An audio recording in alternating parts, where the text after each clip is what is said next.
You must be authenticated to be able to transmit video. Register for free on our website or from the application. We are going to show you several ways to add live inputs to an event. You will need the live input link or code.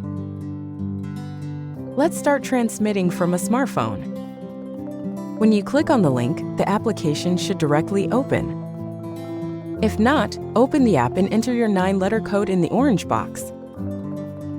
When you start the live input, you must confirm the settings and you can select the camera. Click Start Broadcasting. Your smartphone will start recording and your video will be available to the producer. We recommend that you set your phone's Do Not Disturb mode to prevent a call reception from interrupting the transmission. You will still be able to access the settings from this screen. You can also transmit video from a computer using our website. Open the live input link in your browser.